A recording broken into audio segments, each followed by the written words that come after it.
ठीक है। सो आज जो टॉपिक हम नेक्स्ट कौन सा पढ़ेंगे आपका एक्सटेंशंस ऑफ मेंडेलियन जेनेटिक्स। ठीक है। अब देखो मेंडल ने जो भी पी प्लांट के ऊपर एक्सपेरिमेंट किए, जो भी उसकी ऑब्जर्वेशन थी, ठीक है। लेकिन बाद में जैसे हमें कुछ एक्सेप्शंस देखने को मिली जहां पर मेंडल के जो लॉ थे वो मतलब उनके ऊपर नहीं एप्लीकेबल हो रहे थे। ठीक है। जैसे इसके अंदर हम अभी जैसे इनकम्प्लीट डोमिनेंस की बात करेंगे। ठीक है ना। मेंडल तो क्या कहता, उसने तो लॉ ऑफ डोमिनेंस दे दिया। उसने कहा कि अगर जब भी क्या है आपका एक अनलाइक पेयर है, मतलब जैसे उसमें एक डोमिनेंट है एक रिसेसिव है, तो उसमें उसने क्या कहा था कि एक एलील जो है वो दूसरे के ऊपर डोमिनेंट है। ठीक है। बट अभी हम देखेंगे इनकम्प्लीट डोमिनेंस। ठीक है। इनकम्प्लीट डोमिनेंस क्या होता है। फिर एक कंसेप्ट हम देखते हैं इसमें को डोमिनेंस का, कि what do you mean by को डोमिनेंस।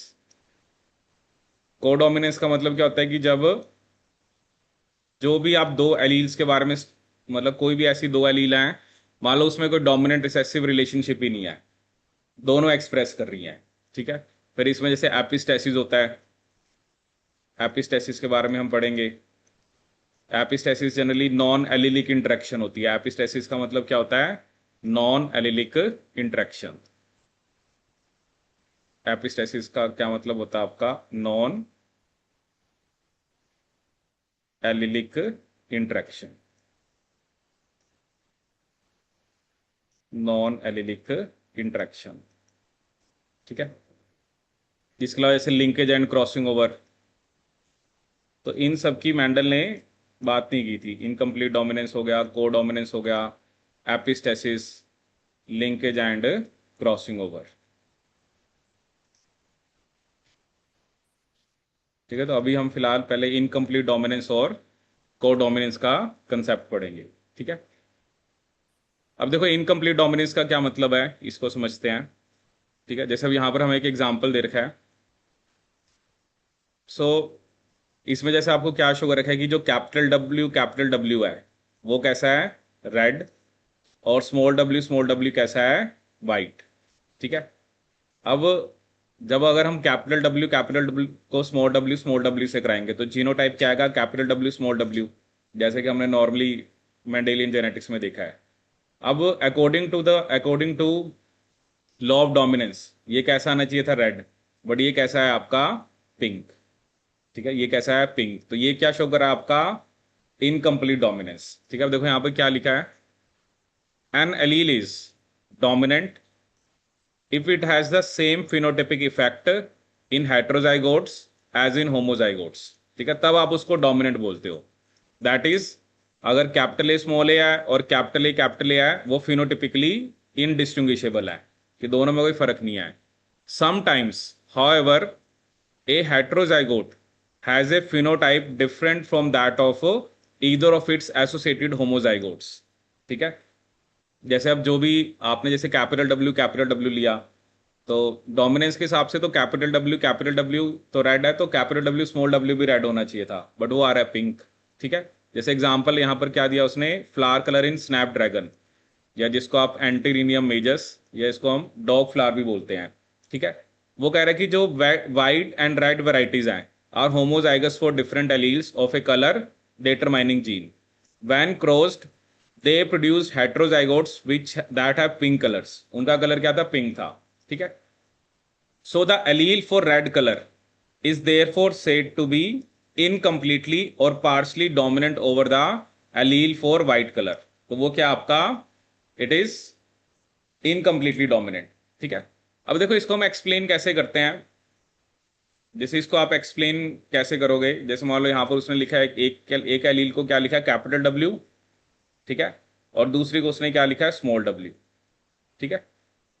अब देखो क्या होता है ना, इसका मतलब क्या है कि कुछ ना कुछ जीन के अंदर म्यूटेशन हुई है, कुछ ना कुछ चेंज है, तभी तो आप दोनों को अलग अलग लिख रहे हो ना। अब जैसे वो कह रहा है कि capital W is the dominant या नॉर्मल एलील, इसको आप मानोगे कि म्यूटेटेड एलील है। अब जैसे अगर हम वैसे जनरल बात करें, अगर किसी जीन में म्यूटेशन हुई तो उसके क्या कॉन्सिक्वेंस हो सकते हैं। अब एक कॉन्सिक्वेंस तो क्या हो सकता है कि मान लो कोई इफेक्ट ही नहीं पड़ा, म्यूटेशन तो हुई but there is no effect, कोई इफेक्ट ही नहीं पड़ा जीन के ऊपर। ठीक है। मतलब जैसे जैसे नॉर्मल वाली जीन प्रोडक्ट बना रही थी, म्यूटेटेड वाली भी प्रोडक्ट बना रही है। ठीक है, हम सिर्फ पॉसिबिलिटीज की बात कर रहे हैं। दूसरा क्या होगा कि जो जीन है, ठीक है, मान लो वो प्रोडक्ट तो बना रही है, या जैसे कोई भी मान लो एंजाइम बना रही है, बट वो एंजाइम जो है वो थोड़ा लेस एफिशिएंट है। वो कैसा है आपका? Less efficient. क्योंकि कलर किसकी वजह से आएगा ना, कलर का प्रोडक्शन तो मे बी एंजाइम किसी कलरलेस सबस्ट्रेट को कलर प्रोडक्ट में कन्वर्ट कर रहा है। और तीसरा क्या हो सकता है कि no enzyme production, no enzyme production, enzyme की प्रोडक्शन हो ही नहीं रही है। ठीक है, ये मतलब कॉन्सिक्वेंसेस हो सकते हैं, या तो कोई इफेक्ट ही नहीं है। अगर आपने कहा कि कैपिटल डब्ल्यू से कंपेयर करें स्मॉल डब्ल्यू को, तो दीज आर द पॉसिबिलिटी कि जीन में चेंज हुआ बट कोई इफेक्ट नहीं आया। दूसरा एंजाइम बन रहा है बट उस वो थोड़ा कम एफिशिएंट है। और तीसरा एंजाइम बन ही नहीं रहा। ठीक है, अब देखो जो हमारा केस में उसने हमें क्या दिया है, यहां पर बात हो रही है अमाउंट ऑफ जीन प्रोडक्ट की। ठीक है, अब अगर तो दोनों डोमिनेंट एलील है तो प्रोडक्ट कितना बन रहा है? 2x। अब देखो ना, पिंक और रेड में बात करें तो ऑब्वियसली जो रेड है वो ज्यादा डार्क है।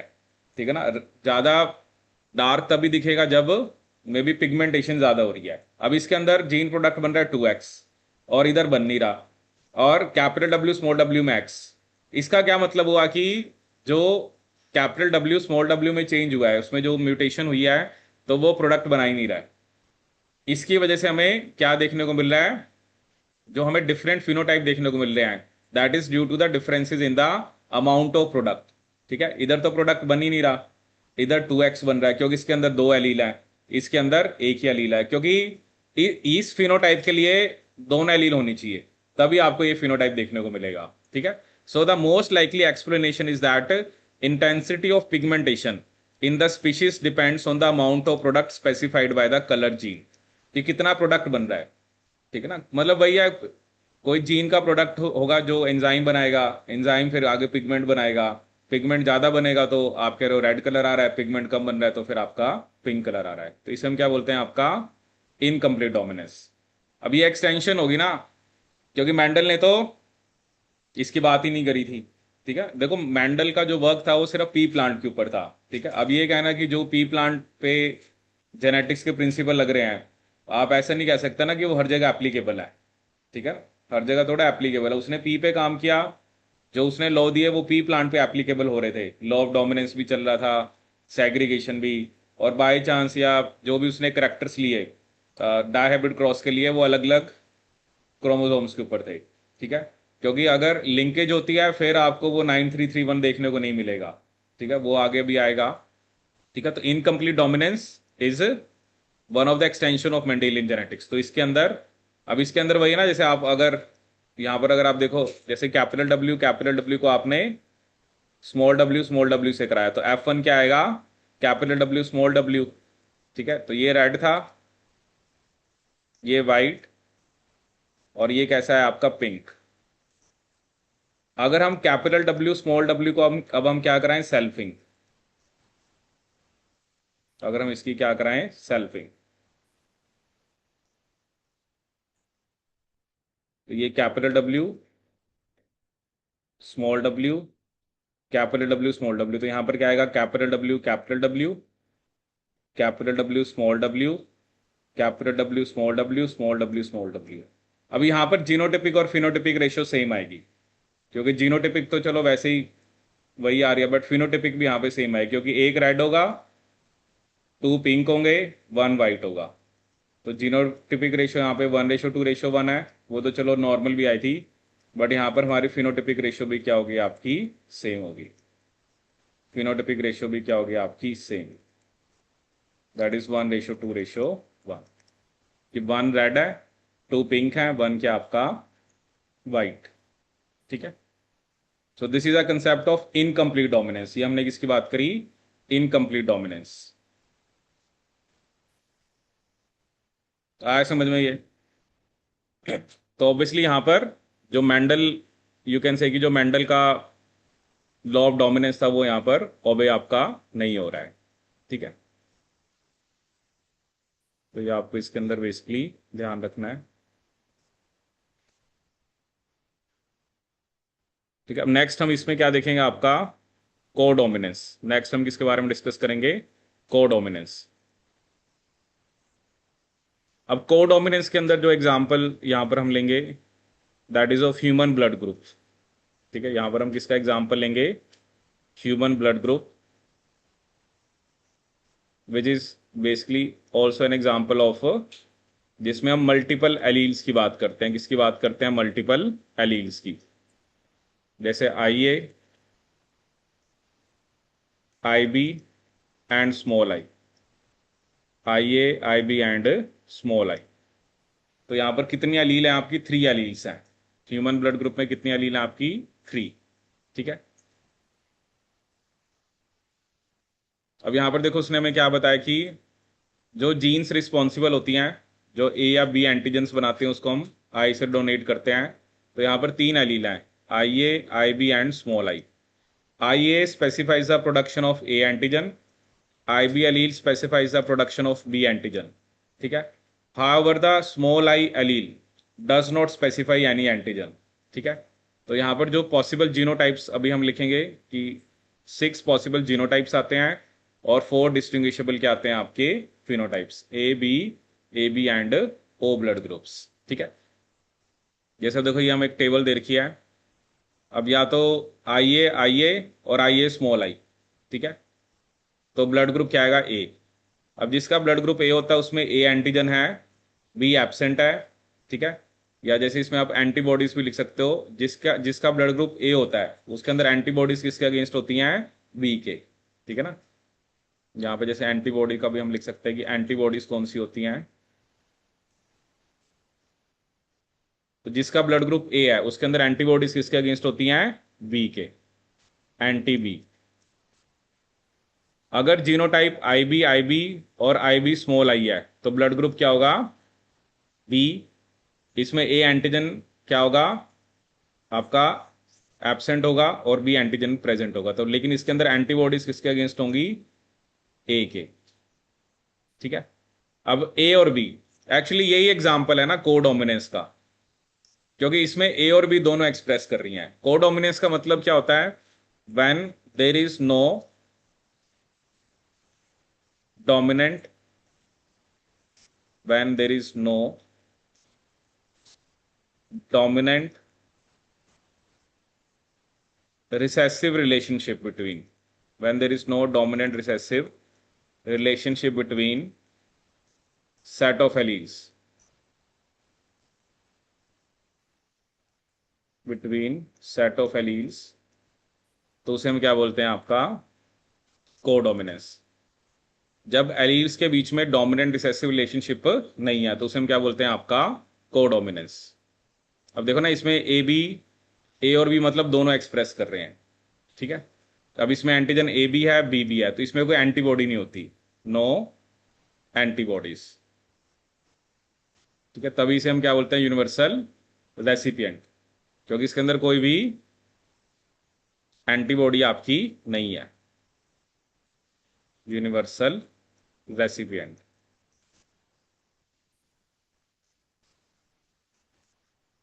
और अगर स्मॉल आई है तो ब्लड ग्रुप होगा ओ। इसमें कोई भी एंटीजन नहीं है, बट इसके अंदर एंटीबॉडीज ए के अगेंस्ट भी होती हैं और बी के भी, anti A and anti B. इसमें कोई भी आपका, क्योंकि इसमें कोई भी एंटीजन नहीं है, बट इसमें एंटीबॉडीज दोनों के अगेंस्ट होती हैं। ठीक है। और क्योंकि इसमें कोई एंटीजन नहीं है तो इसको हम क्या बोलते हैं? Universal donor. Universal donor, universal donor. तो यहां पर आप जीनोटाइप देख सकते हो, 6 जीनोटाइप्स हैं। I A small I B I B small I B और स्मॉल आई। तो जीनोटाइप्स हैं 6, और फिनोटाइप्स कितने हैं आपके? 4। 6 genotypes and we have here 4 phenotypes.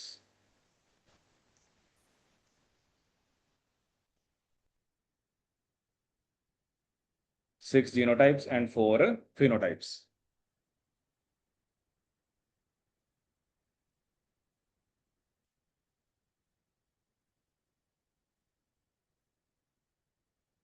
अब यही जैसे हमें यहाँ पे फ्रीक्वेंसी बता रखी है, यूएस वाइट पॉपुलेशन, जैसे यहाँ पर आपको दिख रहा है कि ओ ब्लड ग्रुप 44% का है, ठीक है। ए कितने का है? ए ब्लड ग्रुप 41, बी 11 और ए बी 4, ठीक है। ये क्या होता है ना, ये आपको कंट्री टू कंट्री वेरी देखने को मिलेगा। जैसे इंडिया के अंदर भी ओ ज़्यादा होता है, ओ पॉजिटिव आप कह सकते हो। उसके बाद फिर आप बी पॉजिटिव, ठीक है ना। पॉजिटिव नेगेटिव किस बेस पे होता है? जो आपका आर एच एंटीजन होता है, ठीक है, उसमें हम किसकी बात करते हैं? R H antigen. कि अगर आर एच एंटीजन प्रेजेंट है तो ब्लड ग्रुप कैसा होगा? पॉजिटिव, मतलब प्रेजेंट है तो पॉजिटिव है, ऑब्वियसली एब्सेंट है तो नेगेटिव है। प्रेजेंट है तो आपका पॉजिटिव है, और अगर एब्सेंट है तो नेगेटिव है। मतलब मैक्सिमम पॉपुलेशन के अंदर आपको आर एच एंटीजन देखने को मिलता है, ठीक है।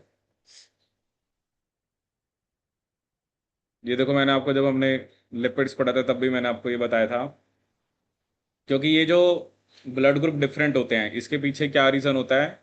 जैसे आपको यहाँ पर एक एक एच सब्सटेंस देखने को मिल रहा है, ठीक है। जैसे इसमें आपको मान लो 3 शुगर्स देखने को मिल रही हैं, आपका गलेक्टोज है, फ्यूकोज है, ठीक है, ये एन एसिटाइल ग्लूकोसामीन है, ठीक है, ये एक सीक्वेंस है। अब क्या होता है, अगर इसके अंदर अगर हम क्या ऐड कर दें? N acetyl गलेक्टोसामीन।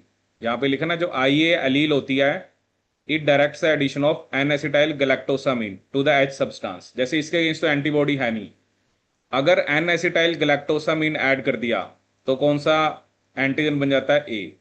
अगर क्या ऐड कर दिया? एन एसिटाइल गलेक्टोसामीन, ठीक है। मतलब जो आई ए एलील है वो एन एसिटाइल गलेक्टोसामीन को ऐड करती है, ठीक है। लेकिन अगर इसके अंदर क्या ऐड कर दिया जाए? गलेक्टोज। आई बी एलील कौन सी शुगर को ऐड करती है? गलेक्टोज को, ठीक है। तो वो क्या हो जाएगा आपका? कौन सा ब्लड ग्रुप बन जाएगा आपका? बी। याद है, पढ़ा था ऐसा कुछ? हम्म। जब मैंने आपको लिपिड्स बताए थे तब मैंने आपको बताया था। तो ये शुगर का सीक्वेंस डिसाइड करता है सिर्फ। जैसे ये काफी कॉमन क्वेश्चन आपको देखने को मिलेगा, आपको पता होना चाहिए कि जो ए एंटीजन है उसमें कौन सी शुगर होती है, ठीक है, और आपकी बी एंटीजन के अंदर कौन सी शुगर ऐड होती है। एन एसिटाइल गैलेक्टोसामीन ऐड होगी तो it will be A blood group, galactose add होगा तो कौन सा ब्लड ग्रुप होगा आपका? बी।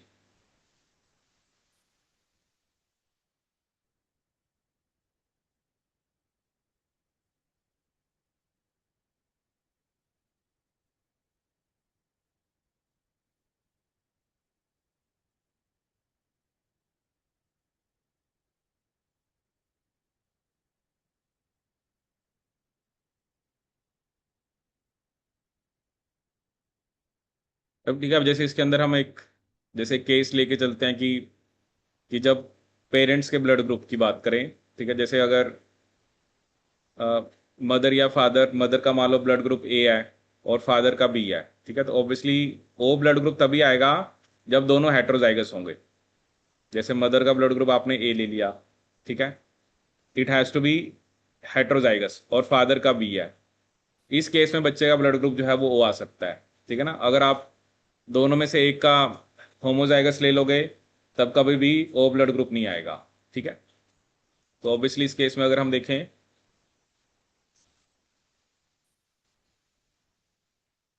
तो पॉसिबिलिटी अगर यहाँ पे देखें, यहाँ पे मैंने लिखा I A small I and I B small I. अब इसमें देखो सारी पॉसिबिलिटी है, बच्चे का ब्लड ग्रुप ए बी भी आ सकता है, ठीक है, आपका बी भी आ सकता है, ए भी आ सकता है, और ओ भी आ सकता है। मतलब इसमें जो जो भी बच्चा है उसका कोई भी ब्लड ग्रुप आ सकता है, हर ब्लड ग्रुप आने के चांसेस 1/4 है। तो किस केस में? जब दोनों पेरेंट्स हेट्रोजाइगस है। जैसे इस पेरेंट का, जैसे यहाँ पर हमने मदर की बात करी कि मदर का ब्लड ग्रुप ए है और फादर का बी है, ठीक है। अगर आप कोई और पॉसिबिलिटी लेके चलोगे उसमें ओ नहीं आ सकता। ठीक है ना, ओ सिर्फ तभी आएगा जब दोनों पेरेंट्स हेटेरोजाइगस हैं। ठीक है, और इस केस में ऑब्वियसली आप चाहे ए ब्लड ग्रुप की बात करो, उसके आने के चांसेस भी 1/4 हैं, बी के भी 1/4 हैं, ए बी के भी 1/4 और हैं, और ओ के भी 1/4 हैं। ठीक है। अब जैसे अगर आपसे क्वेश्चन पूछा जाए, जैसे मान लो आपने कहा कि ब्लड ग्रुप ए है। ठीक है, उसके अंदर जिसका ब्लड ग्रुप ए है, उसके अंदर बी के अगेंस्ट एंटीबॉडीज कहां से आई? जैसे हम कह रहे हैं ना कि जिसका ब्लड ग्रुप ए है उसके अंदर एंटीबॉडीज बी के अगेंस्ट होती हैं, तो उसके अंदर बी के अगेंस्ट एंटीबॉडीज कहां से आई? क्योंकि ऐसे तो है नहीं कि उसको बी का ब्लड ग्रुप हमने दिया है। वो तो नेचुरली होते हैं ना, कि हम कहते हैं कि जिसका ब्लड ग्रुप ए है उसके अंदर बी के अगेंस्ट एंटीबॉडीज हैं, तो उसके अंदर बी के अगेंस्ट एंटीबॉडीज कहां से आई? या जिसका ब्लड ग्रुप बी है उसके अंदर ए के अगेंस्ट एंटीबॉडीज कहां से आई? और जिसमें तो कोई भी एंटीजन नहीं है, उसमें भी चलो दोनों एंटीबॉडीज है, तो वो कहां से आई? पता है आपने ब्लड ग्रुप के? नहीं। हम्म। कौन सा ब्लड ग्रुप है? तो बताओ आपके अंदर बी के अगेंस्ट एंटीबॉडीज कहां से आई? करा ये टेस्ट करा है? ब्लड ग्रुप वाला होता है ना, जैसे आप स्लाइड के ऊपर ड्रॉप्स रखते हो और फिर देन यू पुट एंटीबॉडीज। ठीक है, जिनको आप एग्लूटिनिन्स बोलते हो। तो अगर तो जैसे उसमें 3 हम ब्लड ड्रॉप्स रखते हैं और फिर हम सीरम डालते हैं जो आपकी एंटीबॉडीज होती हैं, अगर एग्लूटिनेशन हो रही है तो इसका मतलब आपके आरबीसी के ऊपर वो एंटीजन प्रेजेंट है। ठीक है ना। और जनरली वो एंटीबॉडीज हम यूज करते हैं वो आईजीएम क्लास की होती है। कौन सी होती है? आईजीएम। तो बताओ अगर किसी का ब्लड ग्रुप ए है तो उसमें बी के अगेंस्ट एंटीबॉडीज कहाँ से आई?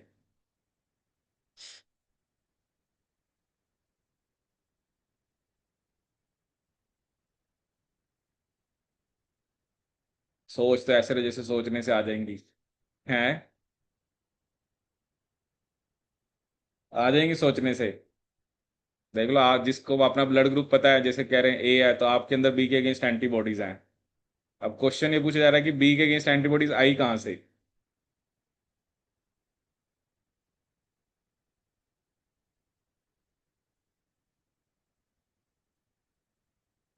हम्म। ये तो सही है ना कि ए वाले में बी के अगेंस्ट होती हैं और बी में ए के अगेंस्ट होती हैं, बट द क्वेश्चन इज कि वो आई कहाँ से? हम्म। चलो आप इसको ढूंढना कि इसका रीजन आपने फाइंड आउट करना है कि वो एंटीबॉडीज कहाँ से आई। ठीक है। अब चलिए कुछ क्वेश्चन देखते हैं। देखो ये एक बेसिक सा क्वेश्चन बनता है ना, वैसे तो देखो और भी टाइप के ब्लड ग्रुप होते हैं, जैसे एक एमएन ब्लड ग्रुप होता है, क्योंकि this is one of the like you can say कि जो यूनिवर्सली एक्सेप्टेड जो ब्लड ग्रुप सिस्टम है। अदरवाइज हमारे आरबीसी के ऊपर और भी डिफरेंट टाइप ऑफ एंटीजेंस होते हैं। एक एमएन ब्लड ग्रुप होता है, उसमें 2 अलग अलग एलील्स होते हैं, एम और एन। ठीक है, बट जनरली इसी को एक्सेप्ट किया हुआ है, और कार्ल लैंडस्टीनियर ने ये वाली ब्लड ग्रुपिंग दी थी। एंड मुझे ईयर तो याद नहीं आ रहा, और उनको इसके लिए नोबेल प्राइज मिला हुआ है for the discovery of this ABO blood grouping. ठीक है। चलिए अब क्वेश्चन देखते हैं। अब जैसे ये क्वेश्चन आया एग्जाम के अंदर, वो कह रहा है in humans if both parents are of the blood group AB, then there is 1 by 4 probability that their offspring will be of blood group A, 1 by 2 probability that the offspring will be of blood group AB. If the couple have 3 children, where a couple के 3 children है, what is the probability that none of the children will be of blood group A or AB? अगर उनके 3 बच्चे हैं, किसी का भी blood group A और ए बी नहीं होना चाहिए, इसके क्या चांसेस है?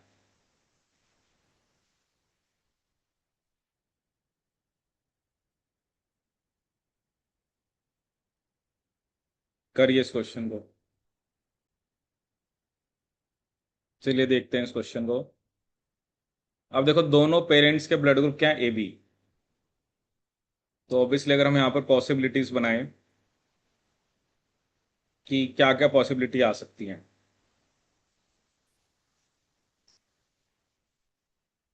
तो ऑब्वियसली एक तरफ आप IA IB और इधर भी आप क्या लिखोगे, IA IB। अब इसमें क्या क्या पॉसिबिलिटी आ रही है, या तो ए आएगा, या यहाँ पर आपने लिखा AB, ये भी क्या होगा, AB, और ये कौन सा आएगा आपका, B। ठीक है ना, मतलब उसने वैसे लिखा ही हुआ है कि 1/4 चांसेस हैं ए ब्लड ग्रुप के, 1/2 चांसेस हैं, क्योंकि 2 आउट ऑफ 4 आपके क्या है, AB है। तो ऑटोमेटिकली अंडरस्टूड होना चाहिए, या वैसे भी आपको, क्योंकि प्रोबेबिलिटीज का सम वैसे ही 1 होता है, तो और वैसे भी अगर आप क्रॉस भी बना लोगे तो आपको पता है कि बी ब्लड ग्रुप आने के चांसेस कितने हैं, 1/4। ठीक है। अब क्वेश्चन उसने क्या दिया, if the couple have 3 children, what is the probability that none of the children will be of the blood group A और AB। अब जैसे उनका पहला बच्चा हुआ, उसका ब्लड ग्रुप B हो, उसके चांसेस कितने हैं, 1/4। दूसरे का भी B हो, उसके चांसेस कितने हैं, 1/4। तीसरा भी B हो, उसके चांसेस कितने हैं, 1/4। और ये क्या ना, इट इज इंडिपेंडेंट। अब ये थोड़ा कि पहले बच्चे का जो ब्लड ग्रुप आ रहा है, दूसरे का क्या ना, इसका कोई आपस में लिंक नहीं है। तो जब भी ऐसा होता है तो हमें यहाँ पर क्या करना है, मल्टीप्लाई। तो आंसर कितना आ जाएगा, 1/64। So the right answer is 1/64। ठीक है, तो 1/64। ठीक है, अब ये क्वेश्चन, चलो वैसे तो ये हार्डी वीनबर्ग से रिलेटेड होता है, बट चलो थोड़ा सा मैं आपको बता देता हूँ। जैसे उसने आपको कहा कि एक पॉपुलेशन है जिसमें ABO ब्लड ग्रुप सिस्टम है, उसने हमें कहा कि जो फ्रीक्वेंसी है एलील IA की, वो एलील, वो फ्रीक्वेंसी हमें यहाँ पर कितनी गिवन है, 0.3। Frequency of IB is 0.2 and frequency of small I is 0.5। What would be the expected percentage of population with blood group A, considering that the population is under Hardy-Weinberg equilibrium। ठीक है।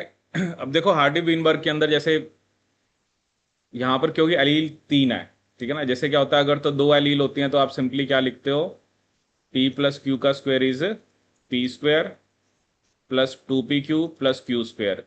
P² हमें किसकी frequency बताता है, जैसे अगर आपके पास 2 allele हैं, एक कैपिटल ए है, एक स्मॉल ए है, ठीक है, तो P² हमें कैपिटल ए की बताता है, 2PQ हमें कैपिटल ए स्मॉल ए की बताता है, और Q² हमें स्मॉल ए की बताता है। लेकिन ह्यूमन ब्लड ग्रुप सिस्टम के अंदर 3 एलील हैं, तो यहां पर आपको P+Q+R का स्क्वायर, इसको एक्सपेंड करते हैं तो आता है P² plus Q² plus R² plus 2PQ plus 2PR plus 2QR। ठीक है, 2PQ 2PR एंड 2QR। ठीक है। अब जैसे हमने अभी ब्लड ग्रुप के बारे में पढ़ा था, तो ह्यूमन ब्लड ग्रुप के अंदर कितने जीनोटाइप्स थे, 6। अब 6 का मतलब क्या है कि जो P² है वो हमें बताएगा IA। ठीक है। Q² हमें क्या बताएगा, IB। R² हमें क्या बताएगा, स्मॉल I। ठीक है। 2PQ, अब इसके अंदर मतलब क्या है, एक तो IAOR और एक आपका IB, ये हमें बताएगा IA IB का 2PQ। 2PR हमें किसके बारे में बताएगा, IA और 2QR हमें किसके बारे में बताएगा, IB। क्योंकि P आप मान के चल रहे हो फ्रीक्वेंसी है IA की, Q मान के चल रहे हो किसकी फ्रीक्वेंसी है, आपका IB की, और स्मॉल I किसकी फ्रीक्वेंसी, मतलब R किसकी फ्रीक्वेंसी है, स्मॉल I की। ठीक है, P किसकी है, जो यहां पर हमें गिवन है ना कि 0.3, P है IA की, Q है IB की, और R है स्मॉल I की। अब हमें कह रहा है कि what will be the expected percentage of population with blood group A। हमें सिर्फ A के बारे में बताना है। अब देखो A ब्लड ग्रुप कौन कौन सा होगा, एक तो होगा P², और साथ में हमें दूसरा कौन सा लेना पड़ेगा, 2PR। तो P² मतलब आप 0.3 का स्क्वायर करो, तो 0.3 का स्क्वायर प्लस 2 इंटू पी, यहाँ पर कितना आपके पास 0.3 है, और आर कितना आपके पास 0.5 है। इसको हमें पहले ऐड करना है। जैसे 0.3 का स्क्वायर कितना आएगा, 0.09। 0.3 का मतलब 0.3 इंटू 0.3 कितना आएगा आपका, 0.09। और 2 इंटू 0.3 इंटू 0.5, ये कितना आ रहा है, 0.3। तो 0.3 प्लस 0.039 कितना आ गया, 0.39। और अगर आपको इसको परसेंटेज में निकालना है तो आपको इसको किससे मल्टीप्लाई करना पड़ेगा, 100 से। तो 0.39 को अगर आप मल्टीप्लाई करोगे 100 से तो क्या आंसर आएगा, 39%। तो इसका आंसर कितना होगा, 39%। वैसे ये चलो हार्डी वीनबर्ग इक्विलिब्रियम का क्वेश्चन है, बट चलो फिर भी आपको पता होना चाहिए कि इस टाइप के क्वेश्चन को हम कैसे करते हैं। वही ना, अगर बी दिया होता तो आपको 0.2 का स्क्वायर और साथ में 2 इंटू 0.2 इंटू 0.5, ठीक है ना। अगर हम यहीं पे जैसे बी का निकालते तो बी का आता 0.2 का स्क्वायर प्लस 2 इंटू 0.2 इंटू 0.5, ठीक है। ये बी का आ गया। अगर आपने उसका निकालना है ओ का, तो वो तो सिंपली 0.5 का स्क्वायर ही है। और आई बी का निकालना है तो 2 इंटू 0.3 इंटू 0.2।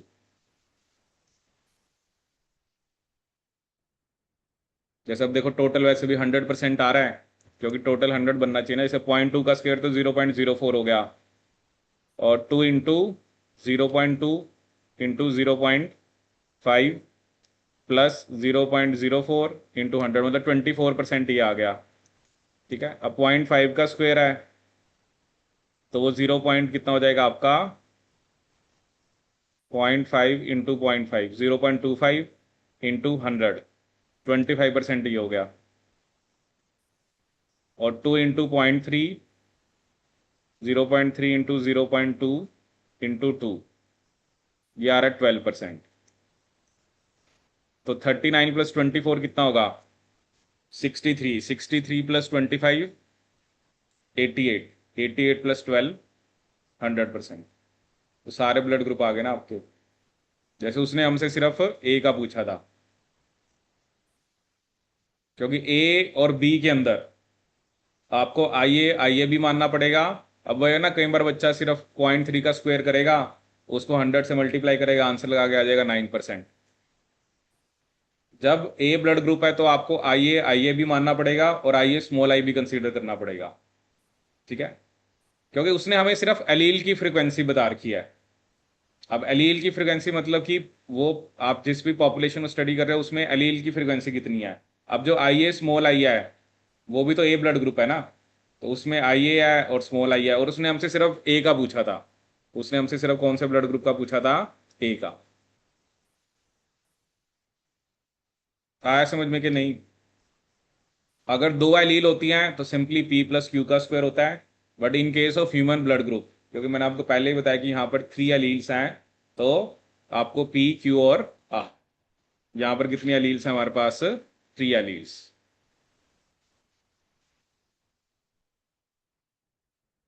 अब जैसे ये क्वेश्चन है, इसको ट्राई करो।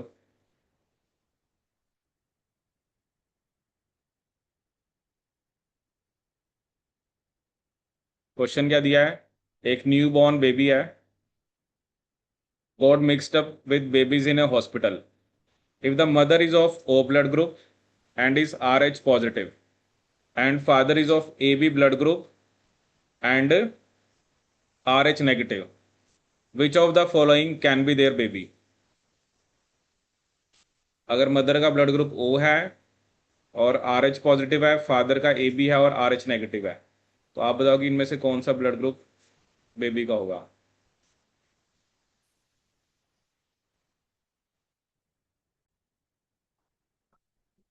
क्या क्वेश्चन में गिवन है कि a new born baby got mixed with other babies in a hospital. If the mother blood group is, if mother is of O blood group, इसका मतलब मदर का ब्लड ग्रुप ओ है इसका मतलब क्या जीनोटाइप होगा, स्मॉल आई स्मॉल आई, और positive है, और फादर का ए बी है। ठीक है। अब देखो इस केस में या तो बच्चे का ब्लड ग्रुप ए आएगा या बी आएगा। ठीक है, क्योंकि और तो कोई आ ही नहीं सकता, ना ए बी आ सकता है ना ओ आ सकता है। अब जैसे मदर इसमें क्या आपकी पॉजिटिव है, जनरली जो पॉजिटिव होता है ना वो डोमिनेंट रेट होता है, तो अगर पॉजिटिव नेगेटिव होगा तो फिर पॉजिटिव ही आएगा, तो क्या होगा, A and R H positive. जैसे मदर नेगेटिव है फादर पॉजिटिव है, तब भी आपको बच्चे का ब्लड ग्रुप क्या आएगा, पॉजिटिव आएगा। ठीक है। फिर अब जैसे ये क्वेश्चन है, अब यहां पर हमें क्या दिया हुआ है कि sampling of 200 person for their ABO blood group was done from N urban area. जैसे यहाँ पर हमें ब्लड ग्रुप बता रखे हैं कि कौन कौन मतलब हमें यहाँ पर नंबर बता रखा है। तो जैसे 200 पर्सन के अंदर ए ब्लड ग्रुप 60 पीपल का है, बी ब्लड ग्रुप 32 पीपल का है, A B blood group 10 person का है, और ओ ब्लड ग्रुप 98 पर्सन का है। Which of the following gives the correct frequency of blood group determining allele IA, IB and IO in a given population। अब हम इसके अंदर हमें जैसे पिछला जो क्वेश्चन था उसके अंदर हमें एलील की फ्रीक्वेंसी बता रखी थी। ठीक है ना, जैसे वहां पर नंबर वगैरह तो कुछ नहीं था, और हमें बताना था कि कितने परसेंटेज का ए ब्लड ग्रुप होगा। यहाँ पे हमें नंबर गिवन है, टोटल नंबर भी गिवन है, और ये भी बता रखा है कि ए ब्लड ग्रुप कितने पर्सन का है, बी कितने का है, बी ब्लड ग्रुप कितने पर्सन का है, ए बी कितने पर्सन का, और ओ ब्लड ग्रुप कितने पर्सन का है। इसके अंदर हमें एलील की फ्रीक्वेंसी बतानी है, जैसे आई एलील की फ्रीक्वेंसी कितनी होगी, बी की कितनी होगी, और ओ की कितनी होगी। करिए इस क्वेश्चन को।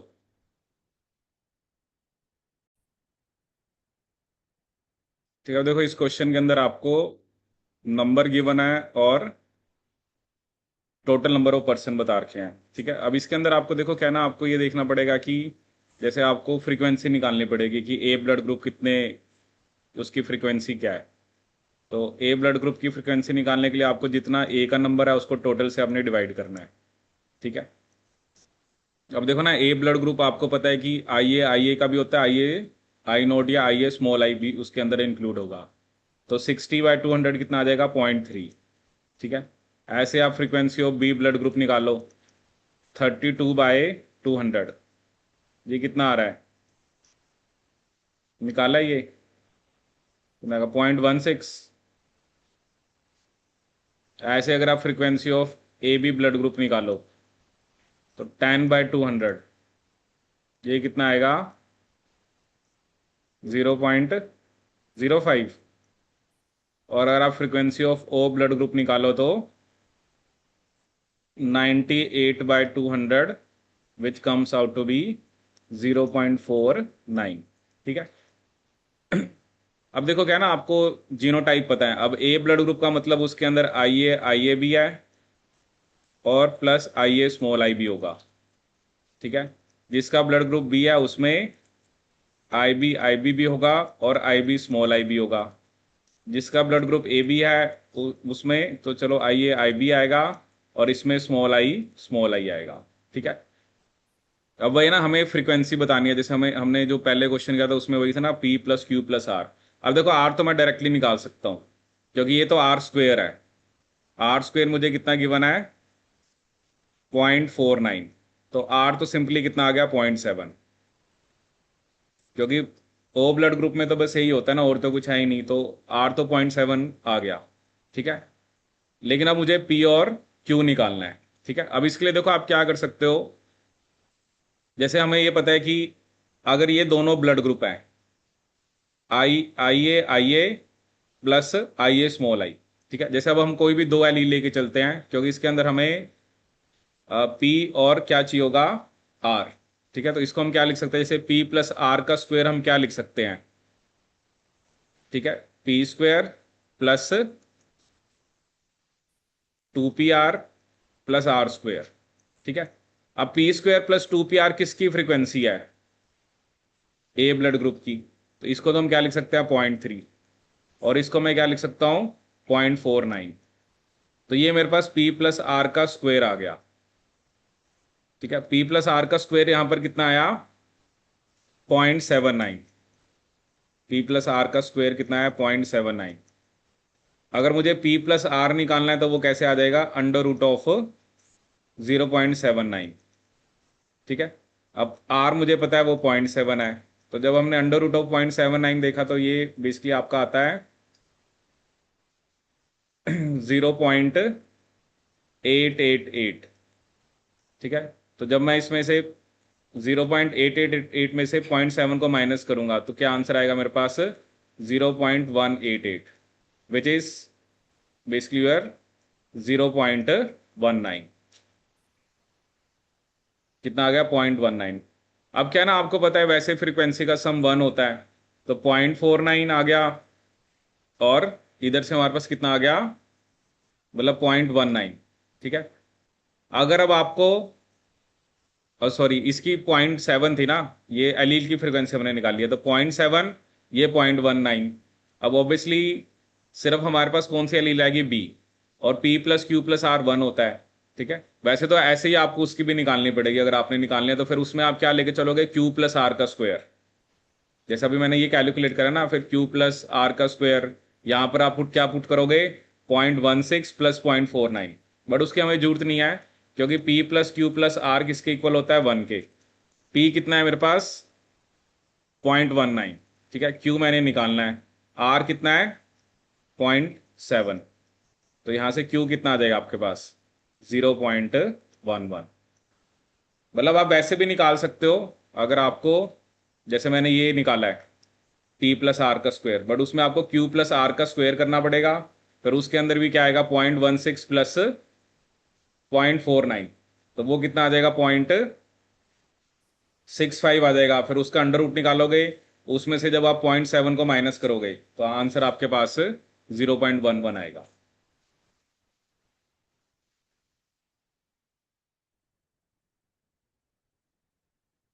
आया समझ में क्या किया इसमें हमने?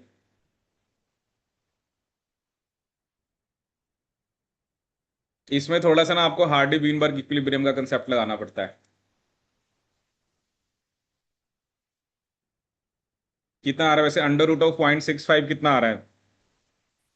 अगर हम निकाल के देखें, अंडर रूट ऑफ 0.65, 0.806 आ रहा है। उसमें से वही ना, आप 0.7 को माइनस करोगे तो 0.106, वही 0.11 आ जाएगा। तो इसका क्या आंसर आएगा आपका? ए।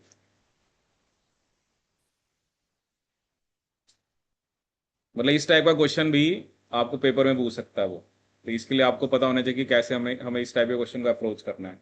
बाकी जब हम पढ़ेंगे, क्योंकि हार्डी वन जो हार्डी विनबर्ग इक्विलिब्रियम होता है, वो एक पॉपुलेशन जेनेटिक्स का टॉपिक होता है। फॉर्मूला तो बस यही है, ठीक है। बाकी चलो, कुछ हार्डी विनबर्ग जब हम पढ़ते हैं तो उसमें एजम्पशंस होती हैं, और क्या कौन कौन से ऐसे फैक्टर्स होते हैं जो हार्डी विनबर्ग इक्विलिब्रियम को अफेक्ट करते हैं, वो तो चलो एक अलग बात होगी। बट अगर आपके पास 2 एलील हैं, 3 हैं, अब आपको पता है ना 6 जीनोटाइप्स हैं, तो ए ब्लड ग्रुप के 2 जीनोटाइप हैं, बी के भी 2 हैं, एक ए बी का और एक ओ का है, ठीक है।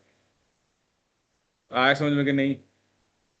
तो इसमें तो आपको कैलकुलेशन जो है वो करनी पड़ेगी, ठीक है। तो ये हो गया आपका इनकम्प्लीट डोमिनेंस एंड कोडोमिनेंस, ठीक है। तो बेसिक क्वेश्चन आ जाता है ब्लड ग्रुप के ऊपर ना। तो आपको पता होना चाहिए कि ब्लड ग्रुप्स, जैसे ये क्वेश्चन उसने, अब ये क्वेश्चन तो मेरे ख्याल में एप्टीट्यूड के अंदर आया था, जब ये नेट के पेपर में आया था ना, ये उसने एप्टीट्यूड में पूछा था। तो ये तो जनरल क्वेश्चन होते हैं ना, आपको ब्लड ग्रुप सिस्टम का वैसे ही पता होना चाहिए, एप्टीट्यूड में भी क्वेश्चन पूछ सकता है, ठीक है। बाकी चलो ये वाले तो ऑब्वियसली आपके पार्ट बी या सी वाला ही क्वेश्चन है, बट जनरल क्वेश्चन वो आपसे पूछ सकता है, ठीक है। बाकी ये शुगर्स आपने याद रखनी है, ए और बी ब्लड ग्रुप में क्या डिफरेंस होता है, ठीक है। और इनकम्प्लीट डोमिनेंस तो चलो बेसिक सही था आपका, कि उसमें सिंपली आपको पता होना चाहिए कि क्योंकि ये सब एक्सटेंशन है, ठीक है ना। क्योंकि मेंडल ने ना तो इनकम्प्लीट डोमिनेंस की बात करी थी, ना उसने को डोमिनेंस की बात करी थी। वो तो वही चीज़ होगी ना कि जैसे जैसे साइंटिस्ट ने अलग अलग प्लांट्स पे काम किया या अलग अलग टाइप के करेक्टर्स को स्टडी किया, जैसे अभी हमने ह्यूमन ब्लड ग्रुप की बात करी, तो देर देर में भी सो मैनी एग्जाम्पल, ठीक है ना, जहाँ पर ये जो मेंडल के जो लॉज हैं वो एप्लीकेबल नहीं होते हैं, ठीक है। तो ये हो गया आपका इनकम्प्लीट डोमिनेंस एंड को डोमिनेंस कंप्लीट।